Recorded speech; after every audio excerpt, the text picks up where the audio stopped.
Welcome back to the third and final part of this series on birding on the Canary Islands.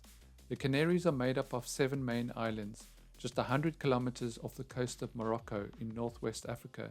Birding on the islands offers a fascinating experience, blending endemic species, African influences, and diverse habitats across the archipelago.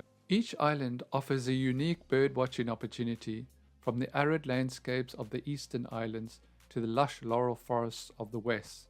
In this series, we'll only be visiting 2 of the main islands, Fuerteventura and Tenerife.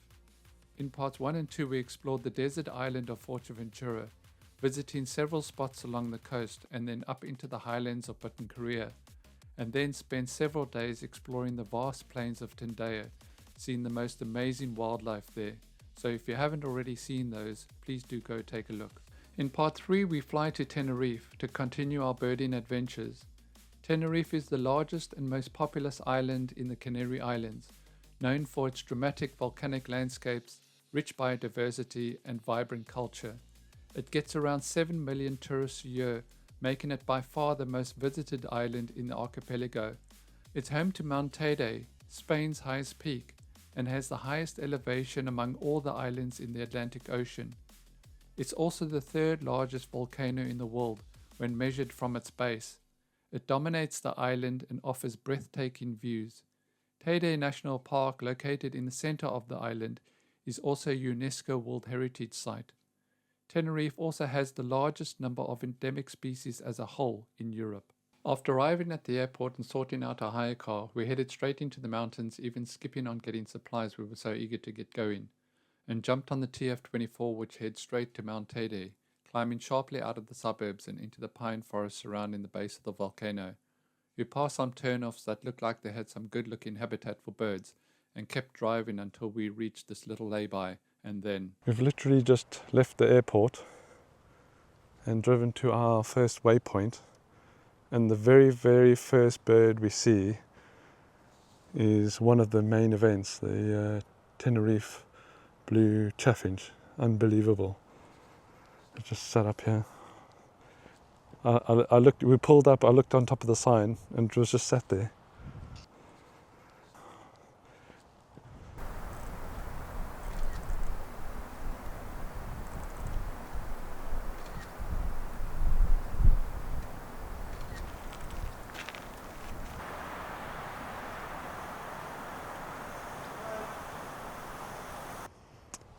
Male's flown off, but the female is just sitting lovely just over here. There we go. What a bird.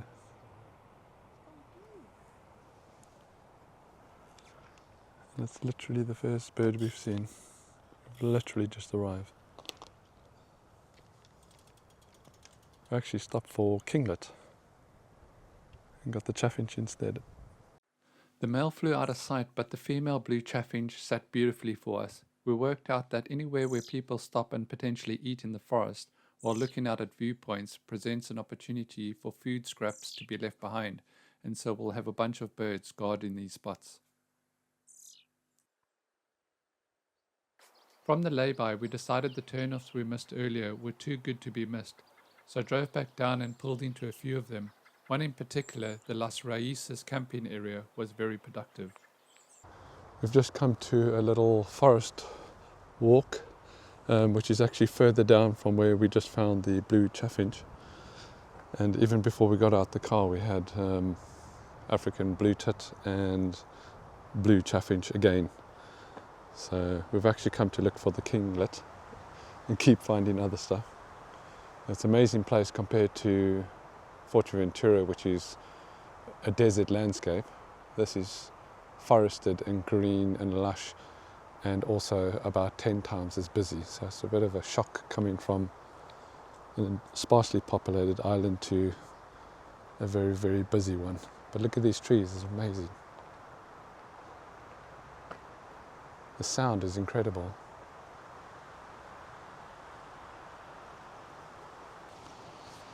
Just going to have a little wander around this little forest here quickly before driving on. We've had African blue tit and blue chaffinch But we've actually come here because we've had reports of the kinglet here. So we just want to see if we can find it.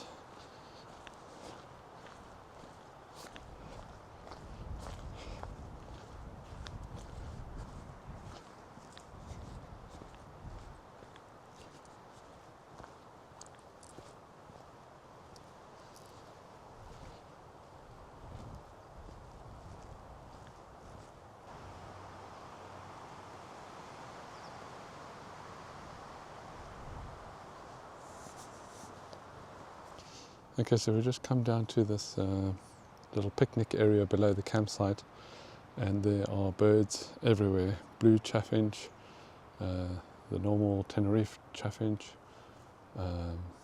woodpeckers, and African blue tits, the Tenerife subspecies. Very productive. The birds are showing really well. They obviously use these picnic tables and pick up the scraps, but they're showing very well.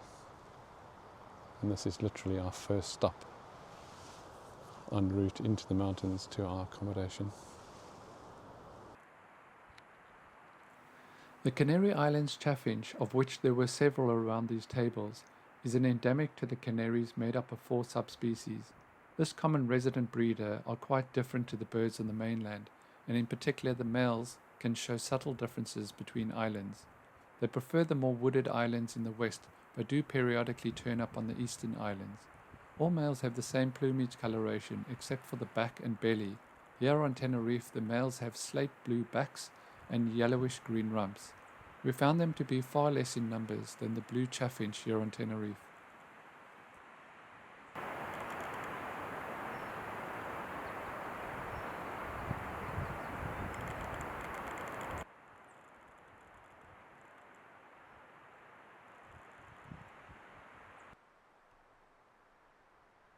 Also here in good numbers were the Canary Islands' only woodpecker, the great spotted woodpecker.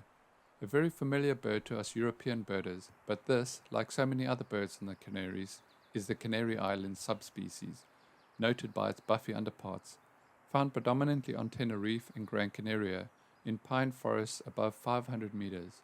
It's scarce and localized, but spreading on Tenerife, as previously cut pine plantations mature. Both sexes are similar, however the males show a red patch on the nape. The Gran Canaria birds are paler below and have longer bills.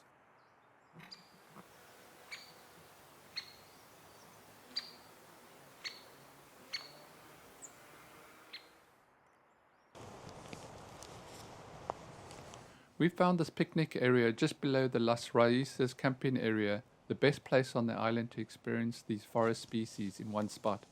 The birds allowing extremely close views if you were quiet enough. I think with people constantly visiting the picnic tables and leaving food behind, the birds have become quite tame and have a constant food supply. Luckily for us in this colder weather, we had the whole area to ourselves.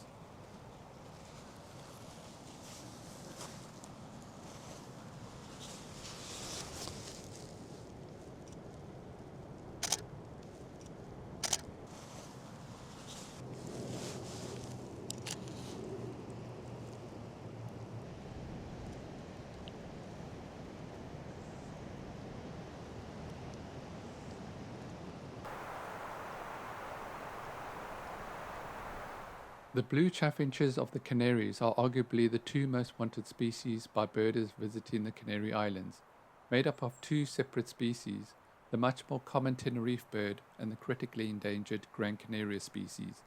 The Tenerife blue chaffinch is endemic to just this small island in the Atlantic and was split from the nearby Gran Canaria bird in 2015. They prefer mountain pine forests between 1,000 and 2,000 meters above sea level, but in bad weather will descend lower. It feeds on pine seeds and tidbits left over by people visiting areas like this, but unlike other chaffinches, its young are fed extensively on insects. Here on Tenerife, the birds are locally common around Mount Teide National Park. The birds are larger, with thicker bills and longer legs. The males are unmistakably dark grey-blue, while the females are duller and look closer to their common counterparts, though larger. Their songs are shorter and weaker than common chaffinch, and the flight call is croakier. It breeds between April and late July or early August, making a nest out of pine needles and lays 2 eggs. Individuals may form small flocks outside the breeding season and sometimes associate with common chaffinches and other finches.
We spent a bit of time here just milling around enjoying all the birds at such close quarters, primarily coming to look for the Canary Islands kinglet. We weren't in a hurry to leave the picnic area to look for them. Sitting down, the birds would just come to us, like this African blue tit. The African blue tit on the Canaries is made up of 5 endemic subspecies. Basically every island has its own bird. A resident breeding bird on the Canaries, it's widespread and common in the west and gets progressively scarcer the more east you go. Very similar looking to the European blue tit, although those birds don't occur on the islands. Each subspecies on the islands have subtly different plumages, with these birds on Tenerife being the darkest slate blue of the lot and lack the wing bar completely, as you can see in these photos. There are also slight differences to their calls across the subspecies.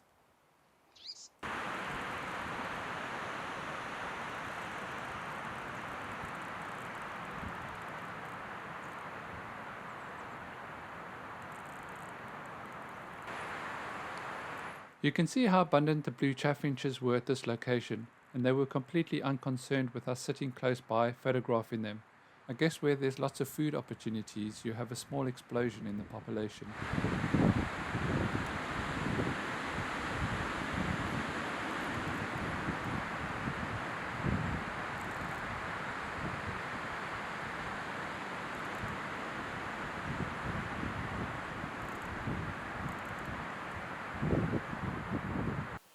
And then Jake called to say he had found the kinglet high up in the pines. Like similar gold and firecrest, it was very mobile, so please excuse my terrible photographs of it here. The Canary Islands' smallest bird is found in forested areas on the Western Isles, being most numerous on the greener northern slopes of the islands, but also occurs in pine and laurel forests throughout. Very similar looking to the European goldcrest, but are a darker pinky buff below, and their black borders to their gold crests join on the forehead. It's got very cold. We've just walked up from up there, and again I've realised how unfit I am. Phew. We're going to go up to the car now. Temperature's dropped quite a bit, so jump in the car, get laid up, and we got nothing for the rest of the day really, so we're going to try the pigeons now. Different habitat. We still need the Chaffinch, both pigeons, and we're still looking for a confirmed sighting of plain swift, so that's where we're going to head now. Leaving the pine forests of the lower slopes behind us, we climbed above 2,000 meters into the alpine zone, where it felt like we were on a different island than we were before. The vegetation becomes hardy and a lot more sparse, stopping at the high altitude hamlet of Portillo Alto to bird around the various restaurants and buildings there. So we're just driving past this car park here, and just out of the corner of my eye I just picked up 2 Barbary partridges, but unfortunately by the time we had an opportunity to turn around they are long gone. But just have a look at the scenery. To be honest, if they just dropped off over the side here they'd be gone, because it's just mist and it's icy cold. icy cold. It's unreal coming from Fuerteventura and now having this icy cold weather. It's crazy. But we're quite high now, so it's all altitude related. There are breaks in the cloud, and when we look down to the coast, it's completely clear. So it's definitely an altitudinal problem.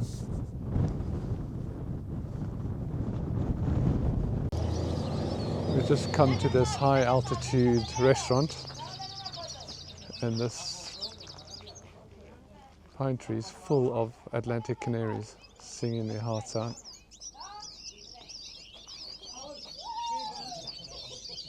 Listen to that, amazing.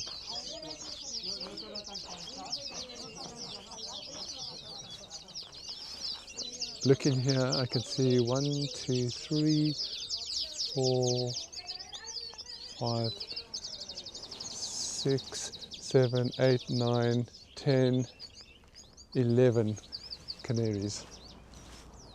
Amazing.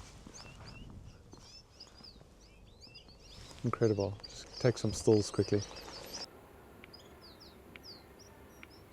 The Atlantic canary is of course the wild ancestor of the domesticated canary, known for its melodic song and bright yellow-green plumage. It's also where the Canary Islands get its name from. It's common and widespread over most of the Canaries except the drier eastern islands, where they are more scarce.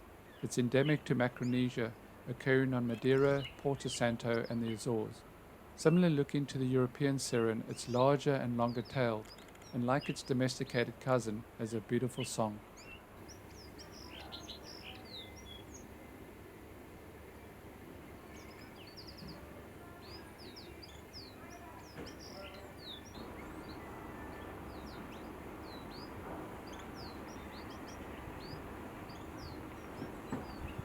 So these trees are just full of Atlantic canaries, and we've had our first Tenerife Chaffinch in that, or Canary's Chaffinch in the back there. We're just waiting for it to come back out.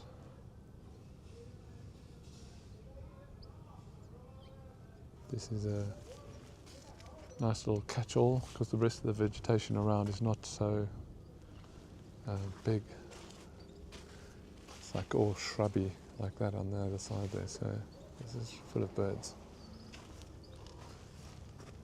From Portola Alto, we drove further westwards towards the famous Las Lajas recreation area, gathering in altitude all the way, eventually passing the sublime volcanic caldera of Mount Tede, the highest point on the island at 3,715 meters, and eventually arriving at the recreational area, a well-known spot for both species of chaffinch on the island of Tenerife.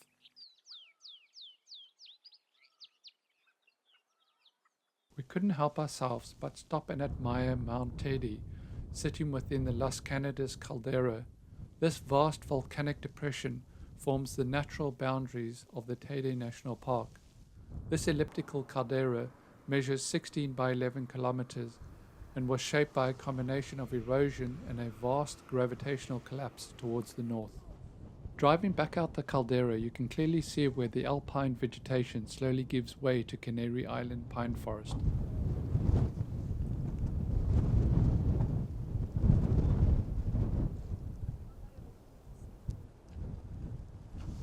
Just got a chaffinch up there working its way through this big pine tree. We'll revisit the Canary Islands chaffinch later in the video, but these birds are now their own species, being darker brown above and darker buff below, with a more prominent eye stripe and longer slightly down-curved bill.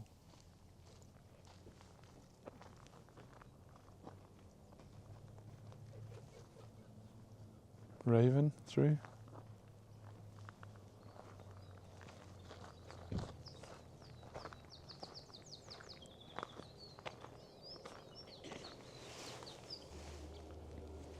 Lots of great spotted woodpeckers calling.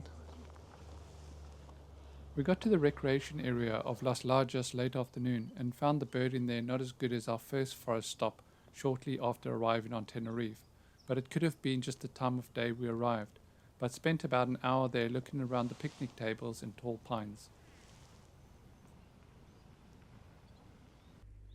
Finding several pairs of great spotted woodpeckers, now in better late afternoon light and with far less foliage to hide behind. this being a male with its characteristic red nape.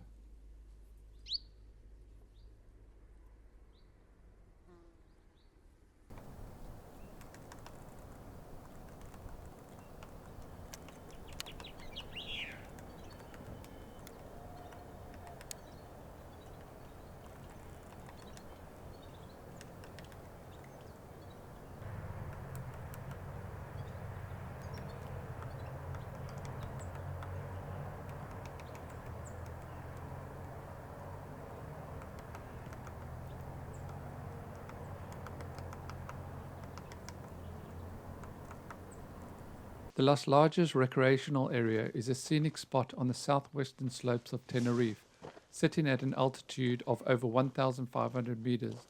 The area is dominated by Canary Island pines, along with mountain scrubland plants like rosalillo and Tahiti sticky broom.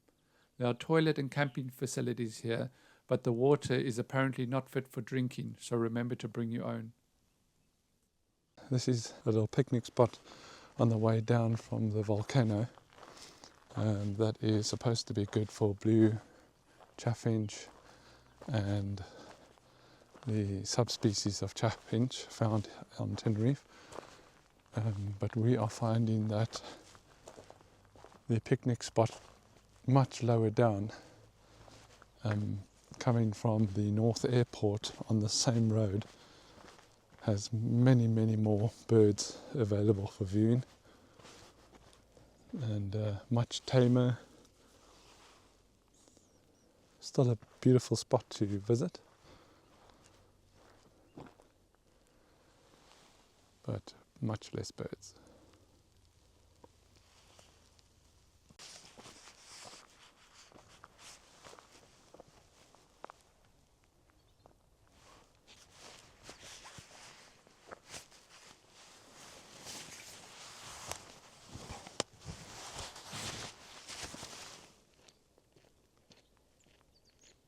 I think that was a normal chaffinch. I think.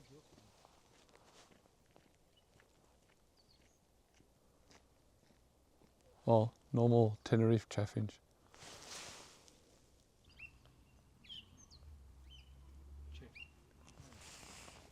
No, canary. Yeah, the tricky little buggers. This water hole's been used quite a bit, yeah, dude.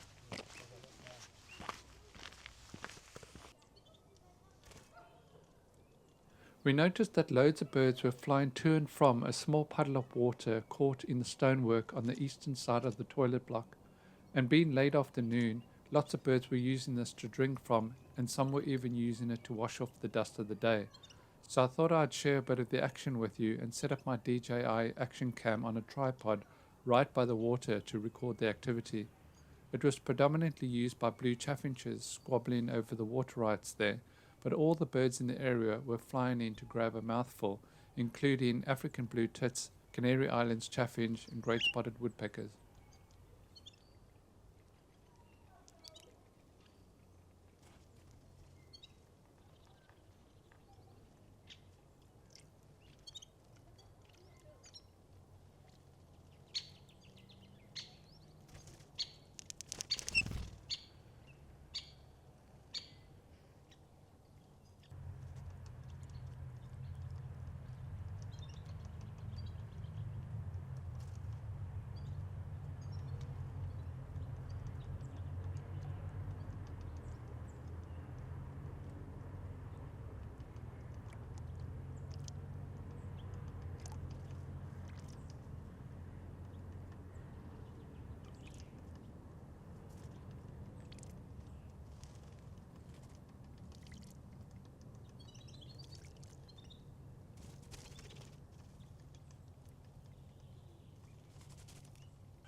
That board has seen some action.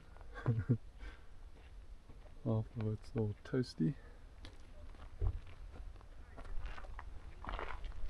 Okay, Jake's just gonna have one little look up there, and then we're gonna head to our Airbnb for the next 2 nights. It's not too far away.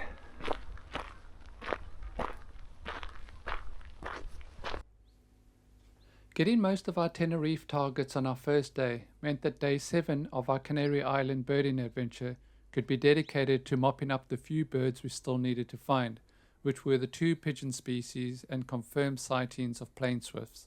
So drove to their strongholds on the northern side of the island, and in particular around the green valleys of Eros.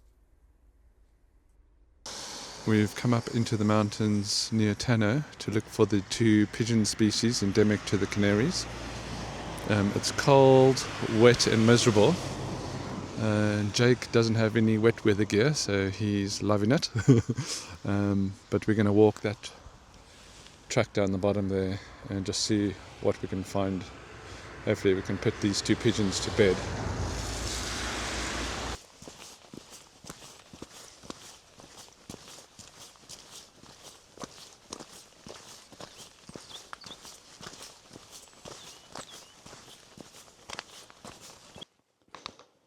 So we've just had a single flock of about 30 odd pigeons, Bolle pigeons, or Bolles pigeons, and they have all just flown around the corner. There's a set of wires around the corner spanning the Chaffinch, and they've all just dropped in. The flock split, half of the flock went that way, and the rest went over here. So we're just coming back to see if we can look back. There's wires crossing the valley here, and they're sitting on those. But the flock was quite big. I don't see any now. But I don't know if we caught them all flying out of roost at the same time, but there was a fair number of them.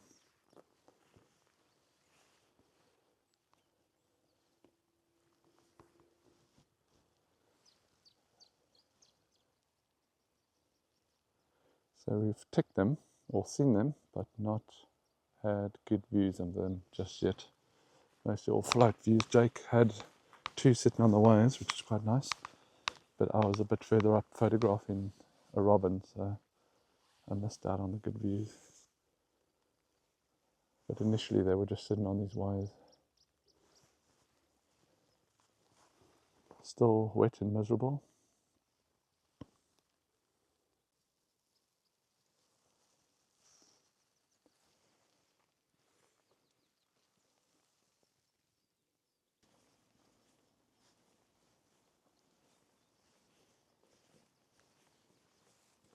Clearing up a little bit, stopped raining, thank goodness.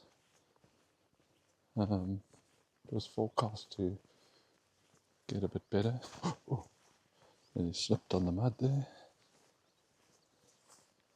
I've still not had brilliant views of, there's 2 blackbirds there. Haven't had brilliant views of the pigeons. So we're just walking around down here, see if we can get better views.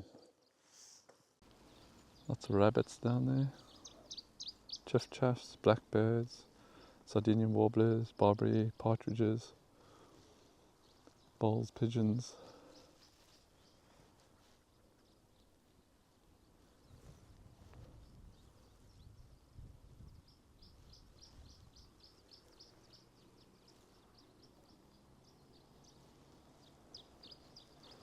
We parked in a lay-by at the top there and then had to walk back and then down in. So we've just found a massive flock of Bolle pigeons up on that cactus stem. There's about 8 or 9 of them up there sitting. So what we're going to do, we're going to walk here and then photograph them across, hopefully without spooking them. They are seriously flighty, unfortunately. So they're just sitting on that cactus there, about there. So we're going to go up this side. Sitting nicely in the sun there at the moment. Hopefully they will stay there, give us half a chance.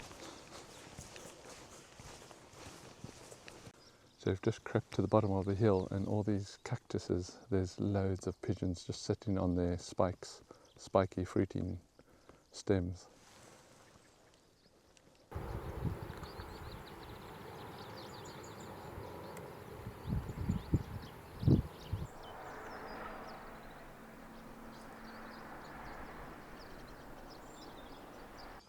Right, we're literally surrounded by bowls, pigeons, all those, like I said before, all those cactus stems are full of them, and we've had them flying to and fro all up in these hills here. The sun's come out nicely as well. It's playing ball, but yeah, if I had to take a rough guesstimate, 50 odd pigeons in these cactuses here. We've had chaffinch, chaff, Sardinian Warbler, Blackbird, and the pigeons, of course. The Bolle's pigeon is one of two pigeons endemic to the Canary Islands, the other being the Laurel Pigeon.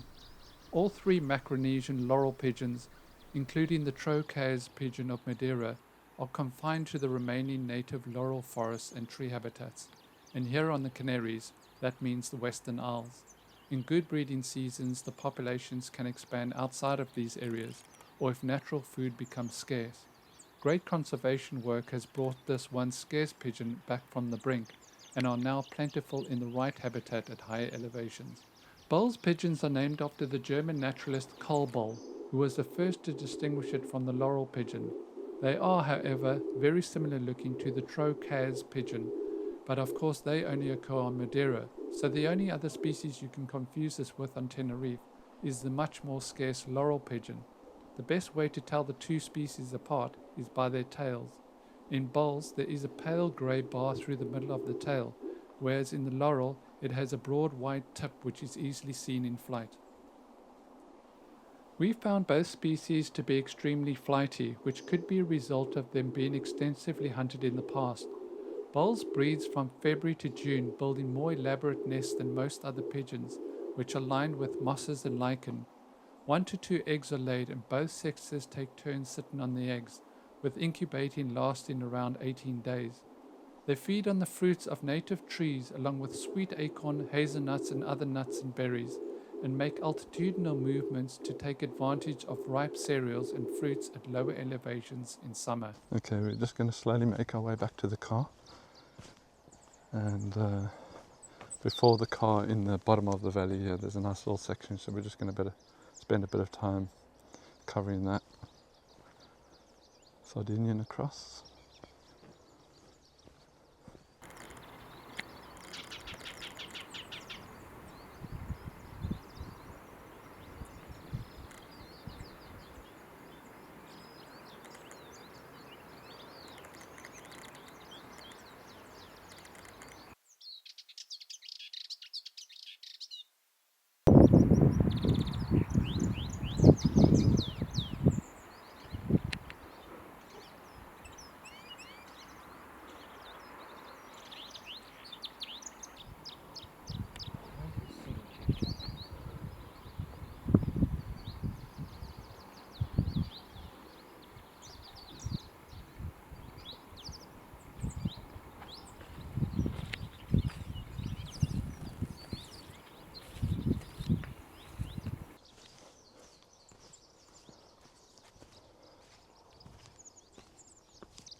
All the pigeons got flushed by 2 buzzards that flew over.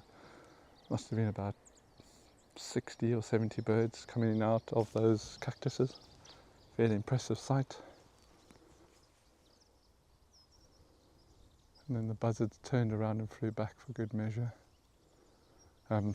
all the pigeons have now flown back towards the car, hence why we're going to take a slow walk back, birding as we go.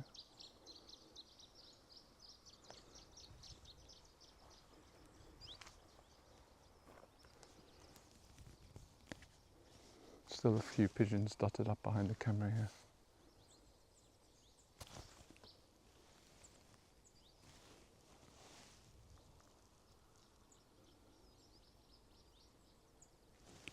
Tons and tons of canary chiff-chaff.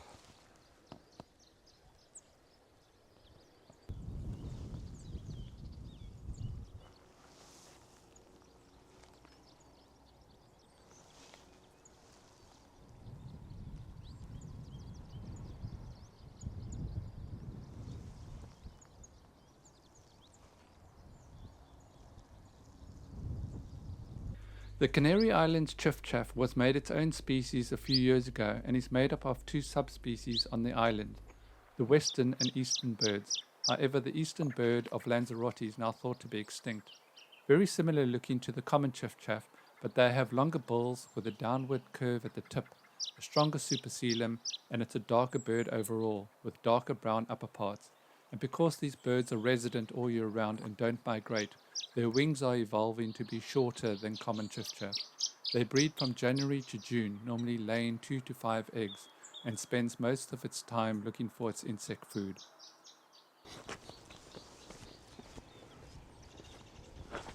Oh, just slipped in the same location you did.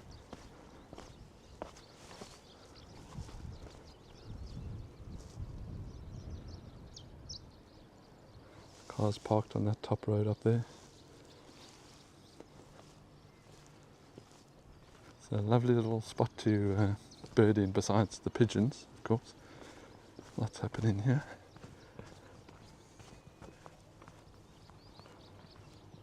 I think the robin's here on the right hand side.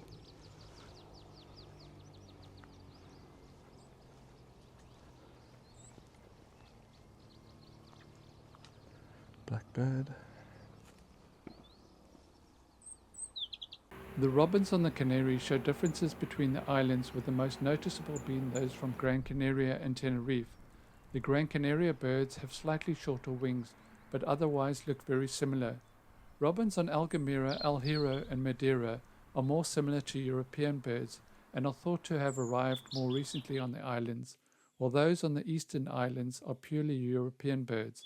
It's thought that the birds on Gran Canaria and Tenerife are derived from some of the earliest birds colonizing the islands about 2 million years ago, and in fact their DNA and song suggest they represent two distinct subspecies and possibly two separate species. They are larger birds and with a more restricted and redder breast.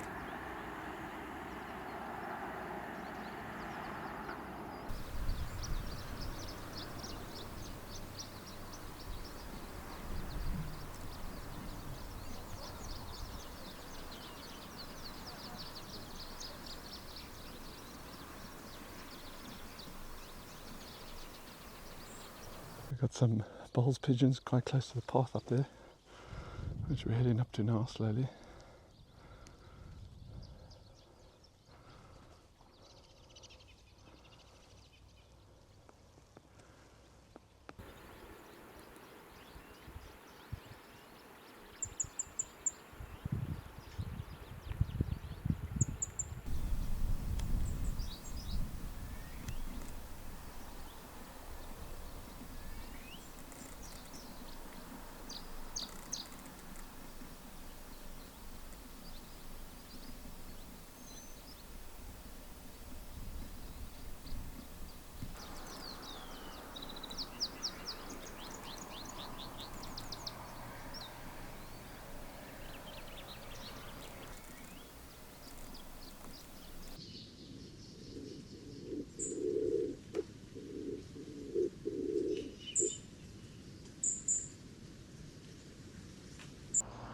We're walking back up to the car, we're back up onto the main road.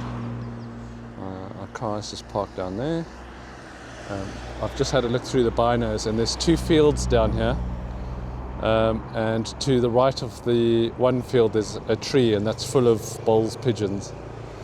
But of course, I'm not going to walk all the way back down to try and photograph them. I've got some shots and videos, but unfortunately looking straight into the sun, so we're now going to drive further down the road to a second pigeon pen, and we're going to get out and have another look around.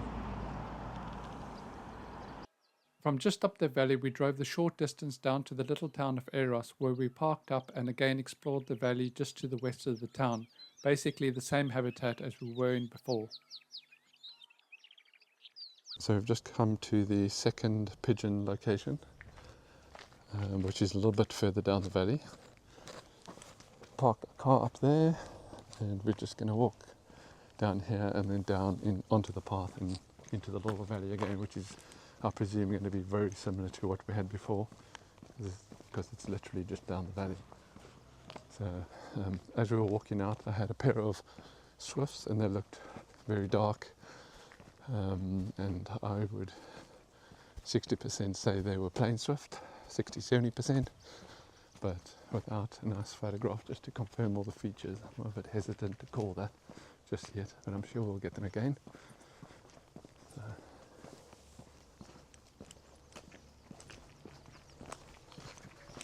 Blackbird.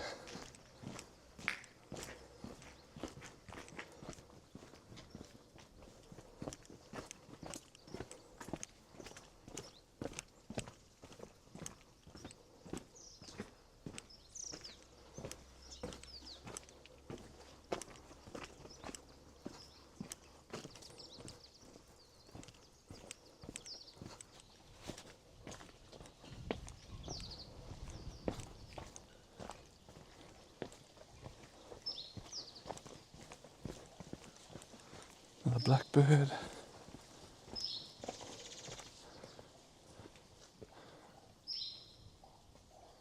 Like a well almost.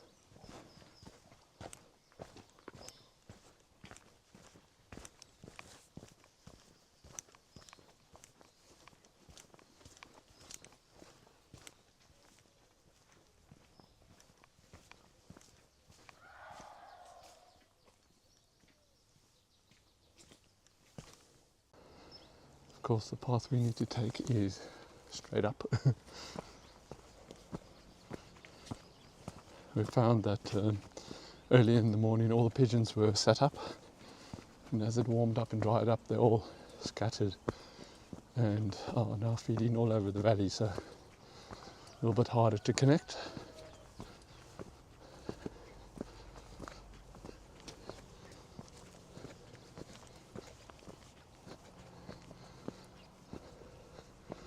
It's lovely around the other, besides the pigeons. It's beautiful.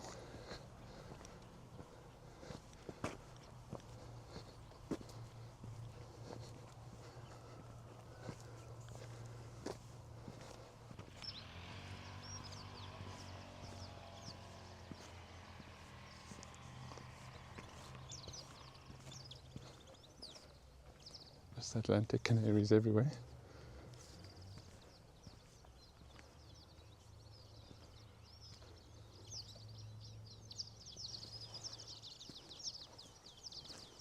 Hundreds of them.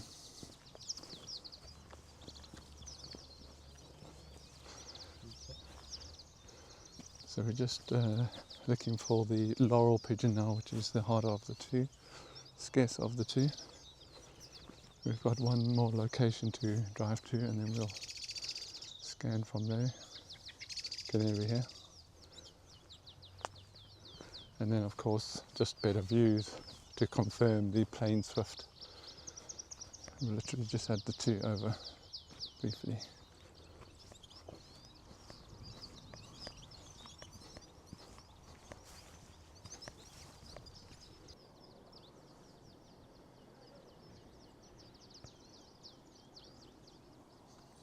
Got a couple of Bolle's pigeons feeding across there.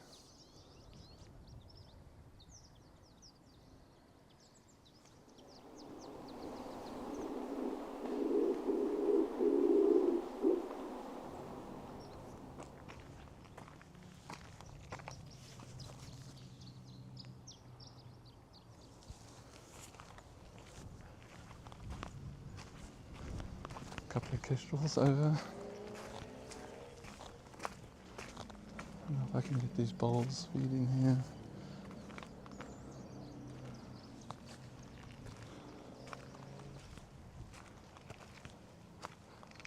Yeah, I'm getting a bit nervous now about these Laurel pigeons. They seem to be far scarcer than the bowls.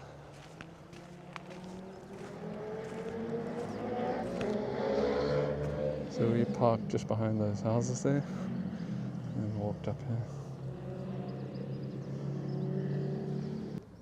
We're just walking the contour path here, and we've just come to this massive eucalyptus, and just in the gap there is a lovely Bolle's pigeon sitting quite nicely out in the open. There's one further down, but a little bit more obscured.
As before, this little valley was quite productive, with lots of bird life, but unfortunately we didn't see our main target, the Laurel pigeon, so we slowly walked back to the car birding as we went, in the hopes that our last spot would finally pay off. From Eros, we followed the valley north towards the sea to the town of Altanque, where a couple of days old eBird report had our hopes running high of finally connecting with the Laurel pigeon. Up until this point we hadn't seen one bird yet, and we were starting to get a bit nervous of failing to see this most wanted of Tenerife birds. We were struggling to find the Laurel pigeon, so we looked up eBird and found that a Laurel pigeon had been found at this site about 4 days ago.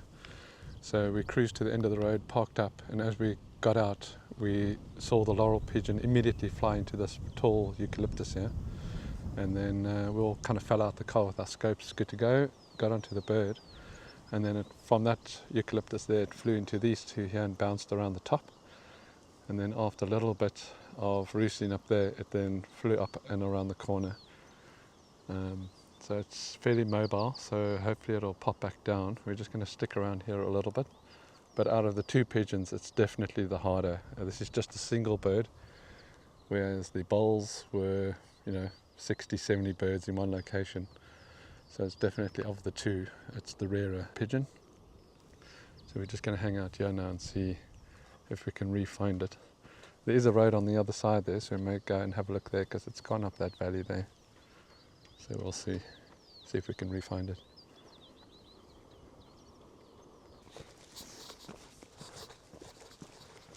Okay, we've just had a Bolles fly out of here and another Laurel pigeon. So we're just going to go around and see if we can pick it up again. It's all very exciting stuff, I must say. We were worried we weren't going to pick this one up. Okay, we were tracking the second bird that flew behind the eucalyptus and then flew back towards the eucalyptus into the trees, and we've lost it now, but it's definitely there somewhere. They're tending to move around a bit, so we're just going to scope these trees for a bit. So one bird hasn't come back from the top of the hill, but there is definitely a second bird in there somewhere. Lots of Atlantic canaries.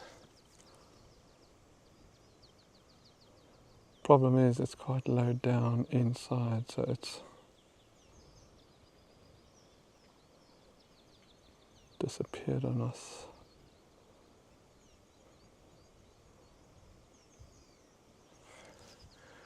It would be grand if they could just sit up nicely for us.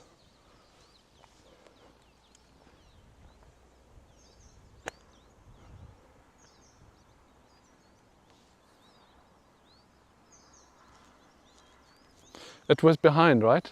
Yeah. Low down and behind. Low down.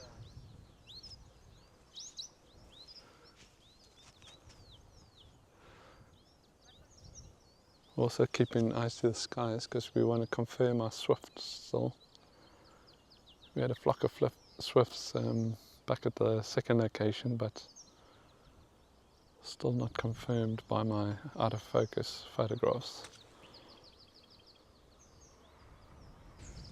So all the flight views have dried up a bit, but what we're going to do, we got food, water and suntan lotion, so we are just going to hang out and just scope the tops of these trees because we figure they're the tallest trees around, and we're hoping that they go off and feed and then come back to the trees. They are roosting or perching up quite high in the trees where there's less foliage and branches are clearer. So we're just going to hang out here and see if we can get better views of them. Both Laurel and Bolles are here, just the single Bolles flew out already. But I think this is definitely a little hot spot for the Laurel Pigeons. It's at least one pair here. And it's nice, you can view the whole valley up into where the first bird flew out. So if it flies back in, we'll definitely see it straight away. Nice views of the ocean as well down here. Okay, after a little bit of a short wait, it's flown back in at the top of, get my finger right, that tree there. Sitting quite nicely out in the open on a bare branch. Nice scope views, a little bit far photography, but nice scope view. You can actually see its red eye in the scope as the sun goes across it. And of course the diagnostic whitetail. The Laurel Pigeon, our second endemic Laurel Pigeon of the Canaries, once thought to be exceedingly rare, numbers have been increased due to conservation work and habitat restoration, but they are still listed as declining and endangered. Most numerous on La Palma and La Gomera, a small number were reintroduced on Gran Canaria in 2012 to help bolster numbers. This is the most distinctive of the three pigeons, with its broad white-tipped tail. Larger than the Bolles, they can breed in their first year, and nesting occurs throughout the year, although mainly in February to June. They're less flighty than the Bolles, but as I've said, much scarcer.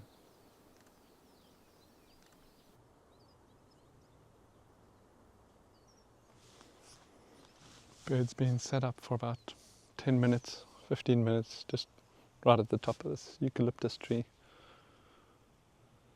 Showing quite nicely in the scope. Right out in the open.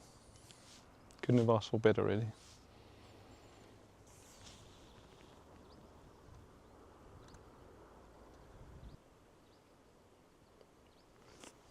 Very dark, like emerald, bronzy green head, the nice orangey red eye, and then the diagnostic white tail without any of the bands, and then when it flies that white tail is quite pronounced, you can see it straight away. Whereas with the Bolle pigeons you obviously see that band across the tail. Both pigeon species are pretty wary though. Yeah, it's just sat there, no problem.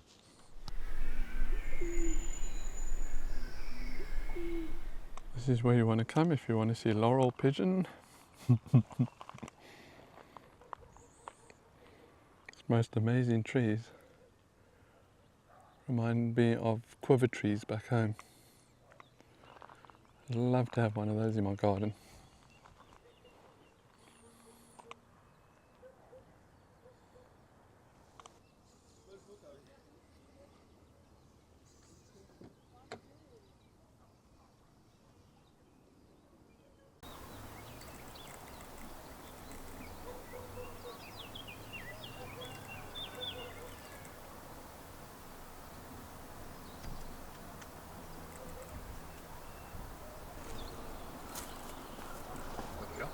Lizard.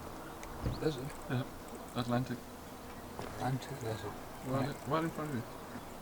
On the right, edge of the wall. Oh yeah.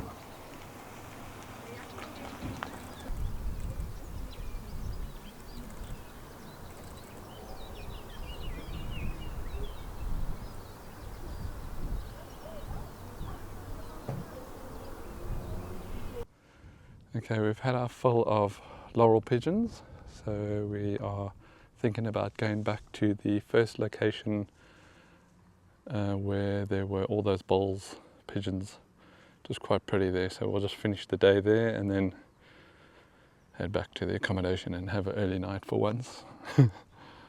We've been birding non-stop for 7 days, burning the candle at both ends, thoroughly enjoying it. Highly recommend a visit to the Canaries to mop up all their endemics and subspecies.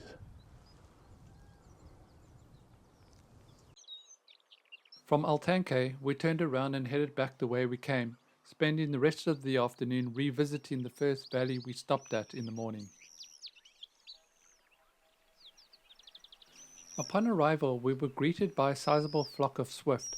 I won't pretend I could ID them on the wing, but blasted away with my camera, and after a quick power session of IDing all the characteristics, we were happy to finally put plain swifts on our list. Endemic to the Canaries and Madeira, they are by far the most common swift and breed in large numbers across all the islands, from sea level up into the mountains. Leaving in the winter months for North Africa, although some remain all year round, they are darker with less pronounced white throat patches and more erratic in flight than other swifts on the island.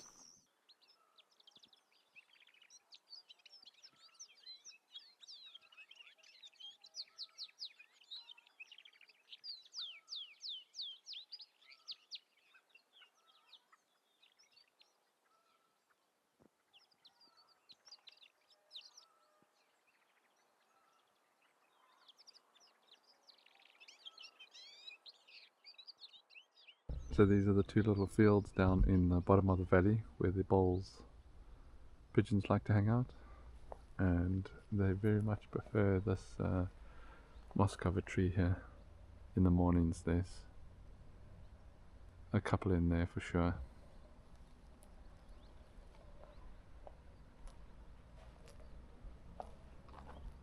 It's late afternoon now, about 4 o'clock.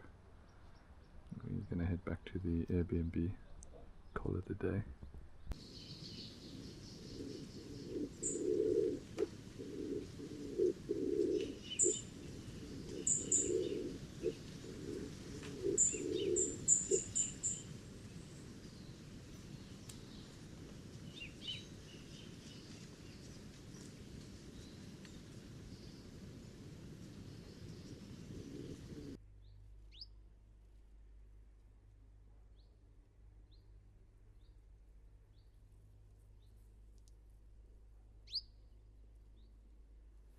Our 8th and final day on the Canaries saw us driving down our crazily narrow and steep mountain road towards the coast to potter around to see what we could find before our flight home. We had no plans or pins to investigate. All we did was check out Google Earth the night before to see if we could find spots with some water. We just got a little bit of time before our flight, so we thought we'd just explore the areas around the airport. And on Google Earth we found this little piece of water here. So we popped down, and it's quite a productive little site. It's completely hemmed in. It's got things like Barbary dove here, loads of Muscovies, we've got grey heron, little egret, common sand, grey wagtail. So yeah, we're just going to spend a little bit of time walking the perimeter around and see what else we can find. It's also got mallards as well. So a bit cheesy, but yeah, quite a nice little freshwater site for a change. One that's actually got water in it.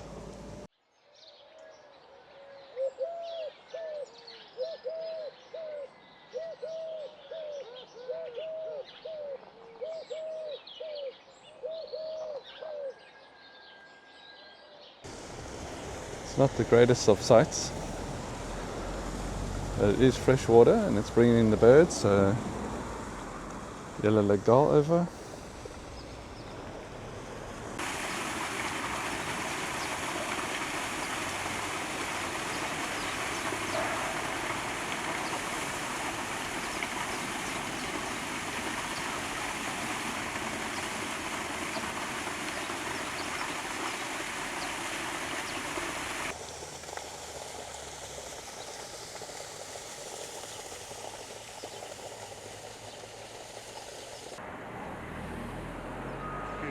traffic coming.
From the Los Patos Dam, we're headed directly south to the green fairways of Amarilla Golf Club and its public right-of-way footpaths that cut right through the middle of it.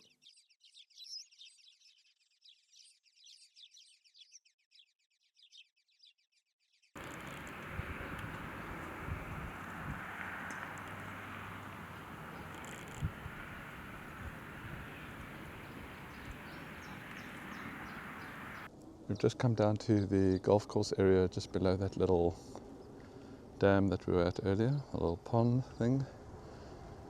Much nicer environment. That was a bit rough down there. Bit sterile environment this golf course is, and it's directly in the flight path of the airport, which we'll be flying out later this afternoon.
On the golf course, we've just had Atlantic Canary and Hoopoe, which has been quite nice. And lots of, obviously, Canary chiff-chaffs.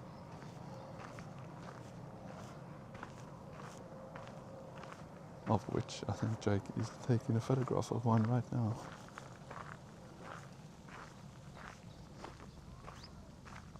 The interesting thing about these photos is that I've probably seen thousands of chiff-chaff in the UK, but I've never seen one nectarine like this.